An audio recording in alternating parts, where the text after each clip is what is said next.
আসসালামু আলাইকুম। আলু দিয়ে ইফতারের বিভিন্ন রকমের আইটেম কিন্তু আমরা তৈরি করে থাকি। আজকে আমি একটু ভিন্নভাবে আর নতুন ধরনের একটা ইফতার আইটেম আপনাদের সঙ্গে শেয়ার করছি। আশা করছি এই রেসিপিটা আপনাদের কাছে ভালো লাগবে আর সহজ মনে হবে, আর এটা কিন্তু খেতে দারুণ মজার। আমি এই রেসিপিটা তৈরি করার জন্য প্রথমে নিয়ে নিব আলু।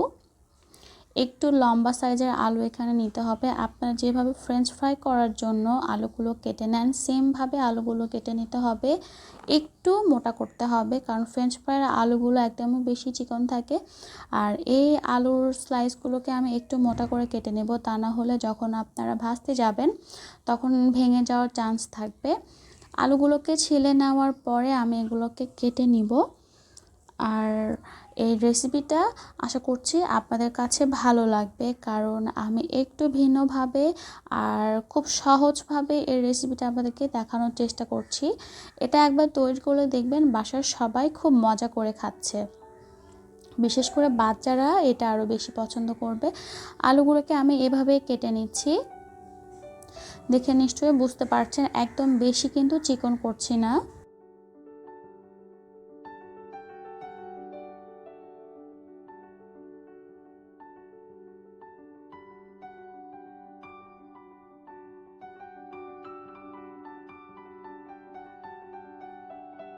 সবগুলো আলু কেটে নেওয়া হয়ে গেলে আমি এগুলোকে একটা বাটির ভিতরে নিয়ে নিলাম। দেখতে পাচ্ছেন কতগুলো আলু হয়েছে। আমি এখানে মোট 3টা আলু নিয়েছি, আর 3টা আলু থেকে কিন্তু এতগুলো হয়েছে। আলুর সাইজগুলো বড় ছিল।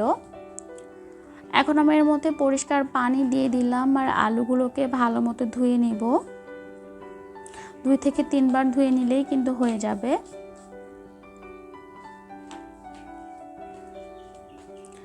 আলুগুলোকে ধুয়ে নেওয়া হয়ে গেলে আমি এখন ফুটন্ত গরম পানির ভিতরে আলুর টুকরোগুলো দিয়ে দিচ্ছি, আর এগুলোকে আমি সেদ্ধ করে নেব 70% পর্যন্ত।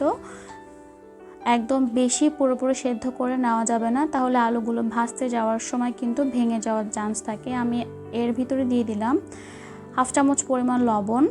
এতে করে আলুর ভিতরে একটু লবণটা ঢুকবে আর খুব তাড়াতাড়ি আলুটা সেদ্ধ হবে। দেখেন আলুগুলো কিন্তু সেদ্ধ করা হয়ে গেছে। এখন আমি এগুলোকে তুলে নিচ্ছি পানি ঝরিয়ে।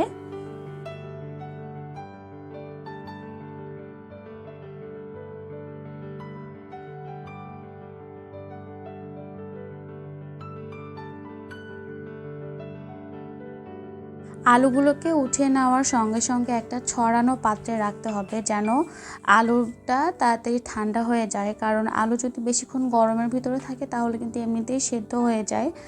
দেখেন আমি একটা ট্রের ভিতরে আলুগুলোকে ছড়িয়ে নিয়েছি, আর একটা কিচেন টাওয়েল দিয়ে এটাকে মুছে নিচ্ছি যেন এক্সট্রা পানিগুলো শুকে যায়। কারণ পানি অবস্থায় যখন আপনারা এটাকে কোটিং করতে যাবেন তখন কিন্তু এর সঙ্গে ভালো মতো কোটিং হবে না। এখানে আমি প্রথমে একটা বাটির মধ্যে নিয়ে নিলাম প্রায় 1.5 কাপ পরিমাণ আটা। দিয়ে দিচ্ছি 2 চামচ পরিমাণ কর্নফ্লাওয়ার। এখানে আপনারা কর্নফ্লাওয়ারের পরিবর্তে চালের গুঁড়োটা ব্যবহার করতে পারবেন। দিয়ে দিলাম সামান্য পরিমাণ কালো জিরা, আর দিয়ে দিচ্ছি ধনেপাতা কুচি। এখানে আমি দিয়ে দিব স্বাদ মতো লবণ,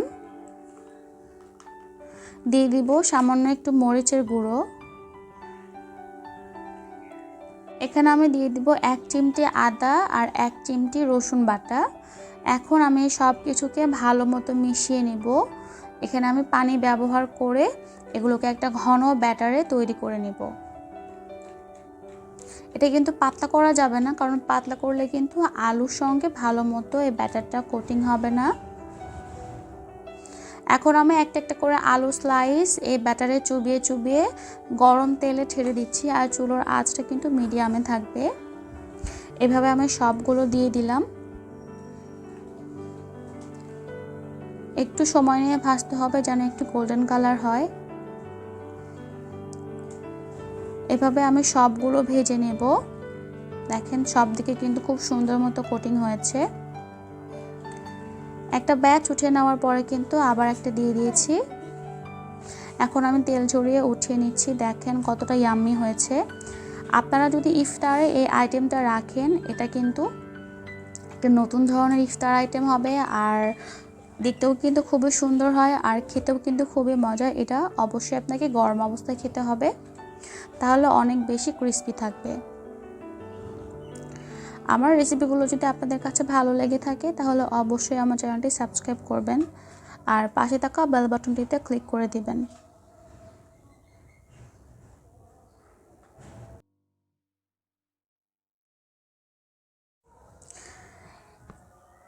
এই নাস্তাটা কিন্তু আপনারা বিকালের নাস্তায় কিন্তু বাচ্চাকে দিতে পারেন, তাহলে কিন্তু বাচ্চারা অনেক মজা করে এটা খাবে। আমি সবগুলোকে উঠিয়ে নিয়েছি, এখন সার্ভ করে নিচ্ছি। এটা সস দিয়ে খেতেও কিন্তু ভালো লাগে, এমনি খেতেও কিন্তু ভালো লাগে। দেখেন উপরটা ক্রিস্পি আর ভিতরটা একদম সফট।